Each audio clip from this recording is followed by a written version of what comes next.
قابیل اور حابیل کون تھے؟ قابیل اور حابیل حضرت آدم علیہ السلام کے بیٹے تھے۔ اللہ پاک نے حضرت آدم علیہ السلام اور حضرت حوا علیہ السلام کو کثیر اولاد عطا فرمائی تھی۔ قابیل اور حابیل کا آپس میں کس بات سے جھگڑا شروع ہوا تھا؟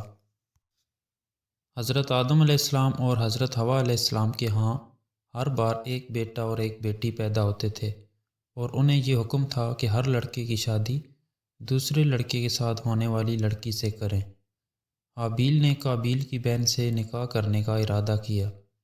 قابیل کی بہن بہت خوش شکل تھی، چنانچہ قابیل نے چاہا کہ اس کی شادی حابیل کی بجائے خود اس سے ہو جائے۔ اس بات سے جھگڑا شروع ہوا تھا۔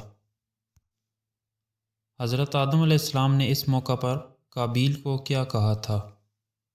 حضرت آدم علیہ السلام نے قابیل کو حکم دیا کہ حابیل کو اس سے نکاح کرنے دیا جائے۔ قابیل نے صاف انکار کر دیا تو آدم علیہ السلام نے دونوں بیٹوں کو قربانی کرنے کا حکم دیا کہ جس کی قربانی قبول ہوگی وہ قابیل کی بہن سے شادی کر لے گا۔ حابیل اور قابیل نے کون سی قربانی پیش کی تھی اور کس کی قربانی قبول ہوئی تھی؟ حابیل بھیڑ بکریاں پالتا تھا، اس نے ایک موٹا تازہ جانور قربان کیا۔ قابیل نے اپنی کھیتی سے فصل کا ایک گٹھا قربانی کے طور پر پیش کیا۔ حابیل کی قربانی قبول ہو گئی کیونکہ آسمان سے آگ اتری اور اس نے حابیل کی قربانی کو کھا لیا، لیکن قابیل کی قربانی کو چھوڑ دیا۔ حابیل کی قربانی قبول ہونے پر قابیل کا رد عمل کیا تھا؟ قابیل نے حضرت آدم علیہ السلام پر الزام لگایا کہ آپ نے حابیل کے لیے دعا کی تھی، میرے لیے دعا نہیں کی تھی۔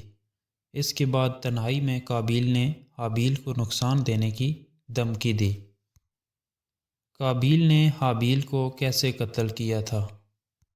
ایک رات حابیل کو جانور چراتے ہوئے واپس آنے میں دیر ہو گئی تو اس کے بھائی قابیل کو بھیجا کہ پتہ کرے اسے کیوں دیر ہو گئی ہے۔ وہ گیا تو اسے حابیل مل گیا۔ اس نے حابیل سے کہا کہ تیری قربانی قبول ہو گئی، میری نہیں ہوئی۔ اس پر حابیل نے کہا کہ اللہ تعالیٰ اہل تقویٰ کی قربانی قبول کرتا ہے۔ اس پر قابیل کو غصہ آ گیا۔ اس کے پاس لوہے کی کوئی چیز تھی، اس نے وہ مار کر حابیل کو قتل کر دیا۔ قابیل کو قتل کی سزا کیا ملی تھی؟ جس دن قابیل نے بھائی کو قتل کیا اسی دن اسے سزا مل گئی تھی۔ اس کی پنڈلی اس کی ران سے چپک گئی۔ اس کو یہ بھی سزا ملی کہ سورج جس طرف ہوتا قابیل کا چہرہ اسی طرف رہتا۔ اس طرح اسے دوسروں کے لیے عبرت بنا دیا گیا۔ اللہ پاک نے حضرت آدم علیہ السلام کو حابیل کا نعم البدل کون عطا کیا تھا؟